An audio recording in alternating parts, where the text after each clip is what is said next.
Hello there, everyone. This is Madhog the Master, and this time I'm once again accompanied by a hedonistic actor, and once again he has a fanfiction for us to read.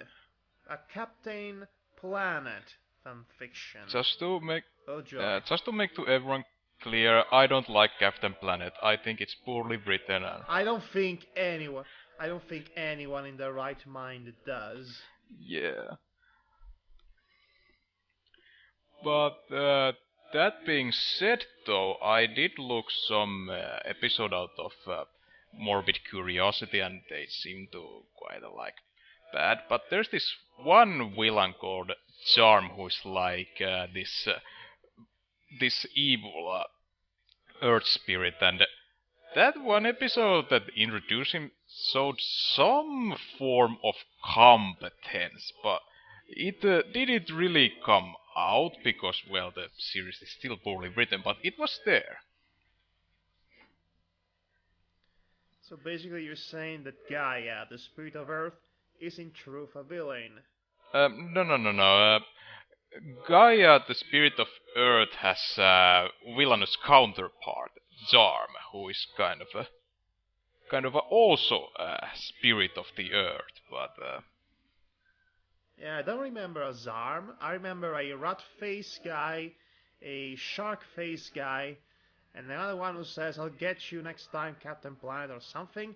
And I remember the stupid kids, and of course I remember the stupid kid with the heart power, the most useless power in existence, have been joked till its death and resurrection death again. And it was a stupid show. That I don't remember a Zarm. Sorry.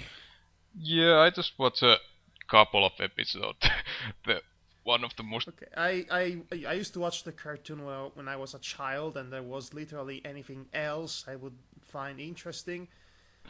So it was a long time ago. But please do go on. Um, In fact, let's start. Let's introduce this fanfiction properly. yeah, the fan fiction is called Consistency. It was written by. You mean one of the things that the original show lacked?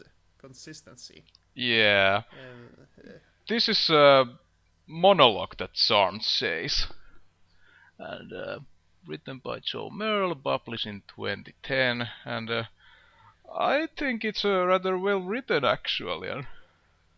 But it doesn't take much to write a better, Captain Planet story than the original Captain Planet. So that is saying a lot. yeah. So should I read the summary?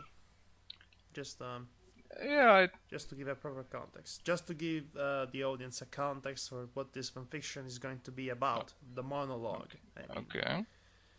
because here, consistency, written by Joe Merle. Gaia says she loves humanity. Zarm thinks she's a filthy liar. It's a one shot, rated T because I'm paranoid.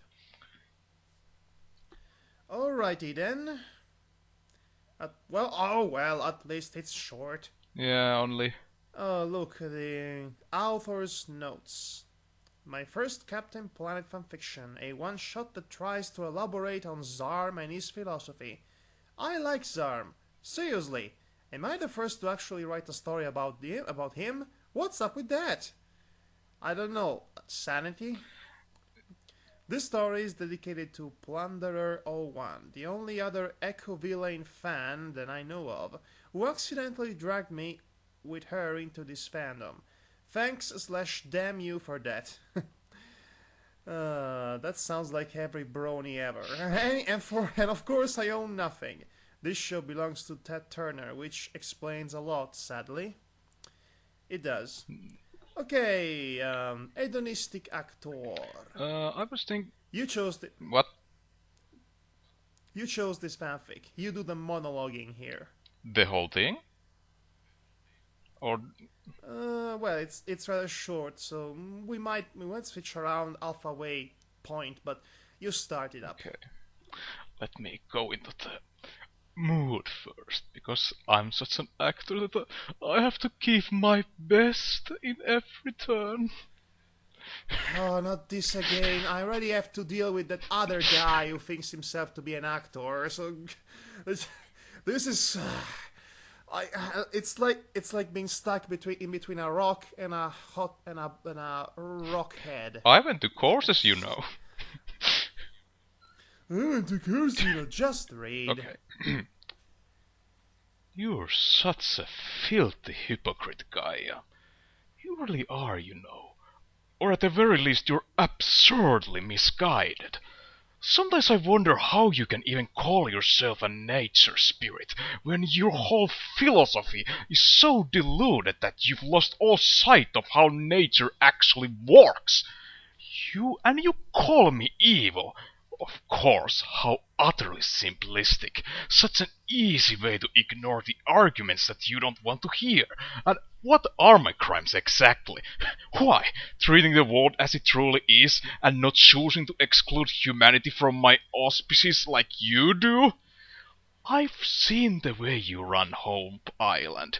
It's laughable, with its carefully tended gardens and over-petting zoo and little utopia of nature's serenity right on your doorstep. Please, is this what you honestly believe these days? Do you really think this is in any way natural? Are you actually that out of touch with the world that you've been ruling for all these millennia? Well, Gaia hasn't been feeling all that. Gaia hasn't been feeling herself since she was hit by that space ray in the Final Fantasy movie.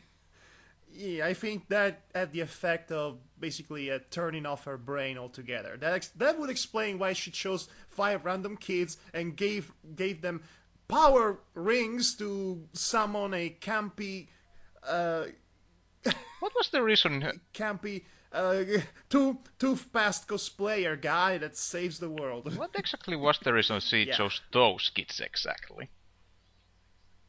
What? I was just wondering what was the reason she chose those kids exactly. Because the show was created by Ted Turner. That should be self-explanatory.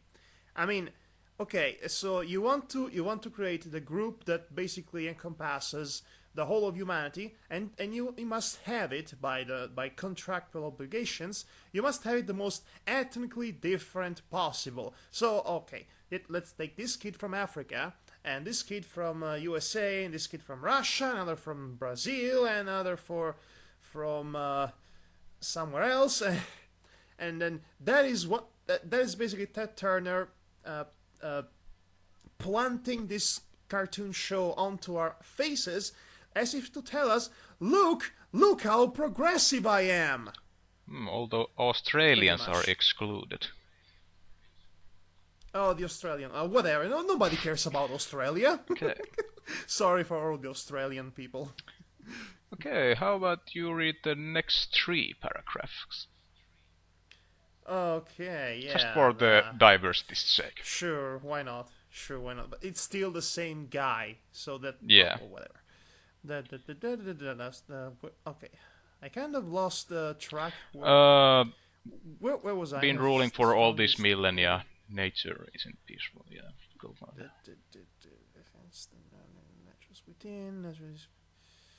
Oh, there it is. Nature isn't peaceful, Gaia. It isn't ordered. Nature is war. Destructive, bloody, chaotic conflict where every creature struggles to survive and the leopard never lies down with the kid. Yeah.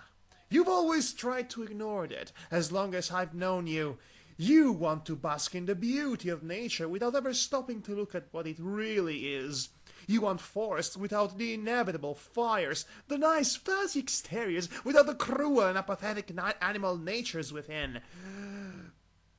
Okay, I'm getting the vibe that the guy is like Celestia and Zarm is like Discord. My species is like, actually work. I'm evil, blah blah blah. Oh, I keep getting lost here for some reason. I really must be tired. That's why we. Animals, animals eat each other, Gaia. Do you even remember that? And that's only to start. The truth? Your happy little pets regularly slaughter each other over food, over territory, over mates and children. Dominant lion males will murder the cubs of different fathers while their beaver's hippo brutally rips apart anything that comes close to it. Do you even know this anymore? You pretend you have endless resources for all of them, and yet they still fight over them, don't they? Why do they struggle so hard just to survive? It seems like Char Okay, has read see, lots of okay, Charles see. Darwin's works. Okay, here's the problem when you write a politically correct cartoon and pro-environmental cartoon for dumb children. You make things way too simplistic. Basically, you create an environment in which nature doesn't work like nature, for example. And progress are always wrong no matter what. And it's that kind of simplistic approach to things that basically kills every kind of possible credibility. Any of this childish and juvenile pro-environmental ambientalistic telltales Yeah, there was. ever had. Only recently has been released this film, this French animated film, that basically does the exact same mistakes as a Captain Planet, 20 or 30 years after that, and it's really embarrassing to see that happening in a current film. You'd think they'd learn, but no, they never learn. They just don't care about being meaningful in any way possible. Yeah, I. The problem with that the Captain Planet Planeteer show is that the animals react like humans most of the time. They don't act like animals.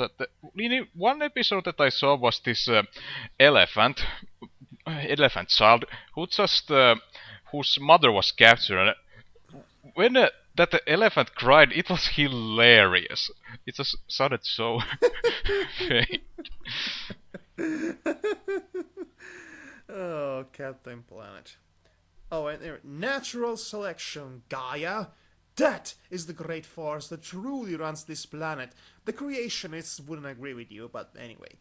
What drives all of its creatures against each other in perpetual, never-ending conflict?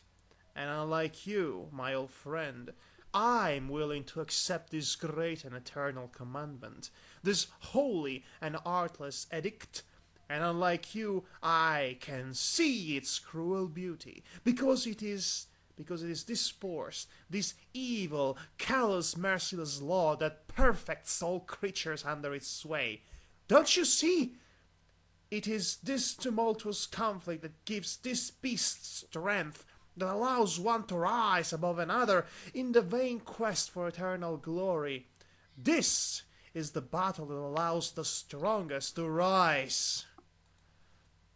Uh-huh. I suddenly want to see this guy in God of War. But you're trying to subvert that, aren't you, Gaia? And all because you just don't like the species that's winning. I'm talking, of course, about the humans. Every other species you just ignore, but the humans! You take it farther with them, don't you? You outright forbid them their desires, their drives. You ban them from their proper place as the lords of this planet. At this point, this point would be a great opportunity to actually start a counter argument to what Zarm is saying, because this insistent arrogance of humanity to think themselves as the lord of everything that moves is what is basically going to doom us in the long run. The lack of humility, basically. Yes, as the human species is different from the other species because we have the choice, and most other species just work under their instincts. But Actually, if you think about it, the only thing that really differentiates us with other species is the well, we have two things. We have opposable thumbs, and we are intelligent enough to use them. What if dolphins had opposable thumbs? Possible For example, I mean, opposable thumbs. thumbs. Ah, posable thumbs. Thumbs. Thumbs. Okay. Oh, that's what I'm talking Yeah. about. I mean, it is I mean, we don't know. We don't know if we're actually the most intelligent species in the planet. We just assume that because, well, nothing is actually obstacling us in terms of actual animal kingdom. So really, it's arrogancy, really. So right this moment there might be some species that is plotting to get rid of all humanity. Yeah, like because actually, according to the according to the Hitchhiker's Guide to the Galaxy, humanity are only the third most intelligent species on Earth, right after dolphins and the white lab mice, which are really aliens from an ancient race who wants to find the question to the universe.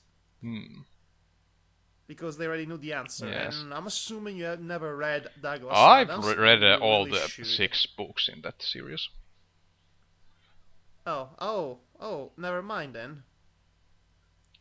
Now, where was I? And also they have proven themselves to be the strongest mortal race, if not by muscle, by the merit of their intelligence, their cunning, the mighty tools they have developed, with which they manage to dominate this world.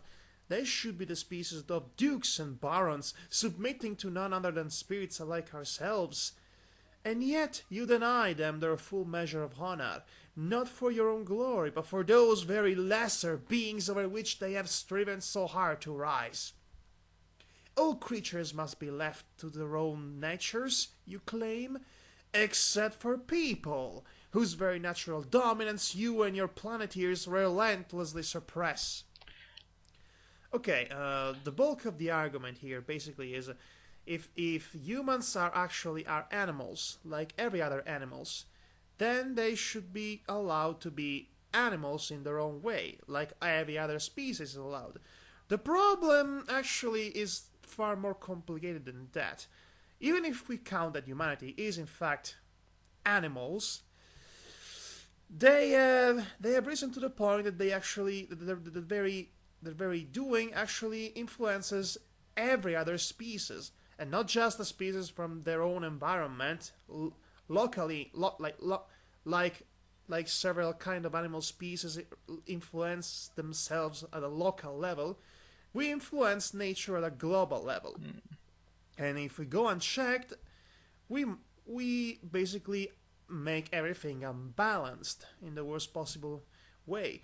So because of that, I would understand Gaia not being able to afford to treat us in the same way she treats all of our precious other animals. Yeah, I don't know. She puts us on a pedestal, and that way she's also trying to prevent us from moving from that pedestal, so to speak. Yeah, I don't know any other species that has managed to put some other species extinct, or is... No, we are the only ones who ever did that. We are the only ones who have the power to do that, or to forever change an ecosystem. We're the only one. Actually, there is another kind of species who can basically change and destroy an entire ecosystem. Parasites. Ah, yeah. We are parasites, and I don't want to say that because I'm inevitably referencing the Matrix, and I really hate the Matrix. Anyway, The first one was good, though. The first one pisses me off for many reasons, tied up with philosophical arguments about the nature of reality and perception, and it's basically a sci-fi hipster, the Matrix, if you ask me. The two films only emphasizes what were already obvious flaws of the first movie, to the point that it becomes right down unwatchable. But anyway, this is the last few paragraphs. You do it. Okay, to the finish. See, to the finish. Okay. Do you even hear the madness that your followers preach these days? Humans must not build houses or forests, as if any wolfpack ever felt immoral about taking another pack's territory. Humans must not build dams, as if any beaver ever worried about the safety of the fish it ate. Humans must not breed, even that the most sacred of rights you would seek to reign in. A slimy toad may have 100 offspring, but shame on the human family that wants more than two. Okay, what's this thing about not breeding? Why? Okay, I can either support or counteract the previous arguments that were brought up, like the idea of comparing a human's dam with a beaver's dam, which are two completely different and widely different concepts that cannot even comparing the two things is laughable. Yeah. I mean, I'm pretty sure a simple beaver's dam will not affect an entire ecosystem like a human's dam might. So that comparison is a bit arrogant. But then, what's this bit about humans not being allowed to breed? That's just nonsense. Maybe it's about overpopulation or something. Well, I think China has found a viable solution to that. Yeah. Because of its overpopulation. No more than one child per family. Although I think they might have changed that lately, but Yeah, I've heard it's two, no more than two per family or something. Maybe the planet. Okay, humanity might be too much for this planet to handle. We are currently over 7 billion people, and as we there are several newborns. For people die constantly, but for every people dead, there's new people being born and all that. So it keeps and the space on the planet, the resources and all that, the economical crisis, what have you. These are all problems. Not just problems of space, problems of resources, moral and ethical problems with how we should, basically use what we have without basically destroying what we have. That's been a topic of conversation and debates since the beginning of time, really, if you think about it. Yeah. It's. I know. I think. Okay, the argument by this guy, Zarm, I can see his point here. But it's a really, really contrived and really also terribly generic argument so far. It's like saying, "Oh, you're an hypocrite because this is this and that." Okay, you point out several things that everybody knows about. Do you have something new to add to the argument, or are you just doing a rhetoric for the sake of doing a rhetoric? Do you have a solution? Do you have something new to propose to the conundrum? If not, then you're just retracing a path that's been threaded so many times. It's just not fun to make fun of anymore. Yeah. But anyway, yeah, please continue. You think I want to destroy this world? You're wrong, Gaia. I want to perfect it. But unlike you, I remember how this planet actually works, and that growth and splendor always comes with conflict and pain. That's why I focus on the humans, those mightiest and yet lowest citizens of your kingdom, to bring my plans into effect. I seek only what the nature always seeks, the dominance of the strong, of the best over the worst, and the king over the serf. And the only way to perfect humanity is to push it, to force its betterment with strife and turmoil from within. Only then will the best humans come to the forefront, the best nations and the best races, crushing the weaker ones under their heels, and progress can finally overcome the stagnation of peace that you've managed to smother over so much of the species. And this is the point in which his credibility crumbles spectacularly because he's acting because he's acting out of the ideal that they're that of basically using whatever resources or using them however you want to do, just because you happen to be in a position of power. And this progress that he speak of, this forced progress that basically goes on without consideration for everything around it. It's the worst kind of progress, and the one that really should be actually portrayed as a possibly villainous element in a in an intelligent pro-environmental show.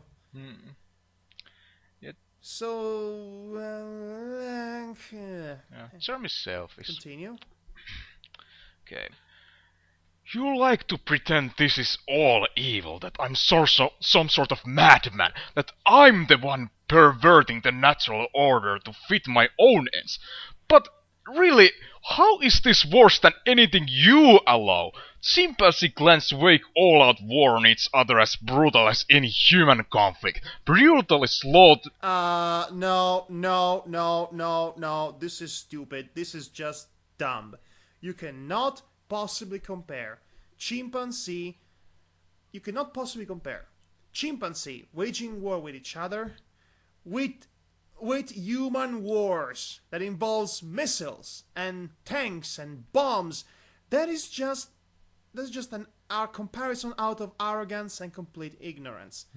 It's the kind of really detail that ruins your otherwise sound argument about the hypocrisy of a perfectly balanced natural world. Brutally slaughtering the young and helpless, as do many insects like bees and ants. Some of the latter even take prisoners, the brilliant little creatures that they are, dragging other species of insect back to their hives to work as slaves. You ignore these beautiful conflicts, you don't call these crimes, and yet you demand that humans act differently, that the better humans not impose themselves on the weaker, as so many other animals do.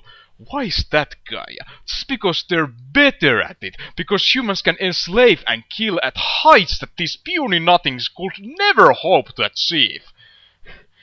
Oh, I know you're tired of the arguments. Humans are special, you say, just as we... Yeah, they're like the special child in. They're like the special child of the class that needs a special treatment, and otherwise he'll be, he won't be at the same level of his the other alumni, so he needs special attention. The poor child. He's probably fat and socially awkward too. Maybe he also has Asperger. That's humanity. There. Yeah, The fat child with Asperger. that's humanity. Yeah, humans are special, you say. Just as we spirits as special, wiser, and for some bizarre reason that means we are meant to serve the others rather than rule. But I won't accept such nonsense. I reject such tricks of unnatural distortion, just as I did in the days before you first tried to drive me from this world. Being special is not a weakness. Being special does not make one a slave. You claim to love humanity as much as any other species, but I reject such a twisted definition if to you love means merely imposed destitution. I demand merely the rights of the strong, both for myself and for all the other species, mankind included. And rest assured, we will achieve this, Gaia. You choose weakness, but I choose strength, and as do all the animals and what humans there are uncorrupted by your madness.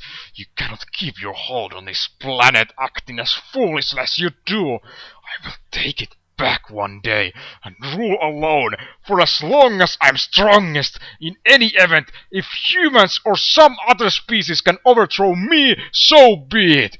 I doubt that will happen, however. I do not allow myself to lapse into deluded weakness any more than I demand fealty without proving myself worthy like you. So, What's the problem, Kaya? All I'm asking for is a little consistency. Title drop. Yeah, and that, Okay, that's the end of it, apparently. yep. I am really not I am not impressed by this villain. Not at all. I mean, it starts off with a sound argument, but this argument really diluted itself into basically self-righteous arrogancy, the likes of which is very similar to the very person is making this argument against. And in a way, that's actually kind of appropriate. If you wanted to portray this guy as a villain who's obviously doing about things the wrong way, moved by basically megalomania. But if the intent of the author was making this villain sound, well, not self-righteous but righteous, then he's doing it wrong, really. Yeah. But I'm just going to assume he wanted to actually make him a more sound villain with this monologuing. And yes, it makes him a sound villain. A villain who thinks he is in the right, and not just the kind of simplistic villain who's been evil for the sake of being evil, like he was probably in the cartoon. In the cartoon, he more like tested humanity. He made all these sorts of moral games with them and wanted to test at how he he was like a temptator or something. Okay, Like Satan. What does Zarm represent? What does Zarm represent? Actually, because I get it, Gaia is supposed to be nature, but if Zarm is her nemesis, what does he represent? There was a Is he the spirit? Is he the spirit? Is he the embodiment of the human spirit, or progress? well, Seeing the argument at play here, that would make sense. yeah, if he was progress, Because we've always been more or less at war with nature, and it's a war we cannot win because nature is kind of unfathomable for us. Although, although we might, although our relentless search for resources and the opulent use of those resources is the thing that basically is going to doom us rather than nature itself. So really, if Zarm is the embodiment of the spirits of humanity towards progress, then it's also the embodiment of our own foolishness. And it's the kind of arrogance that will bring upon our nihilistic end in the long run. Because it's a mentality that basically doesn't consider anything else but us. And that's, I believe, and that actually makes for an interesting villain, or an interesting interpretation of a villain. So yes, I give this monologue a pass. Barely a pass, if because I'm not really all that amused by it. yeah, if the series was this well written, it would have been actually good. But Actually, if you want to see a good pro-environmental, subtle pro-environmental series, just go watch Sonic Satayam or Avatar: The Last Airbender yeah, and all those, because they don't pander you or treat you with condescendence, and they don't treat you like an idiot, basically. And so that's a good thing. Okay.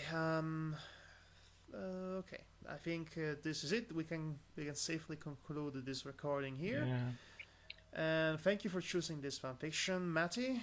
no problem. It was it wasn't it was it made me waste a few minutes. That's for sure. It brought deep thoughts. Yeah, sure. At least it brought some interesting things to discuss.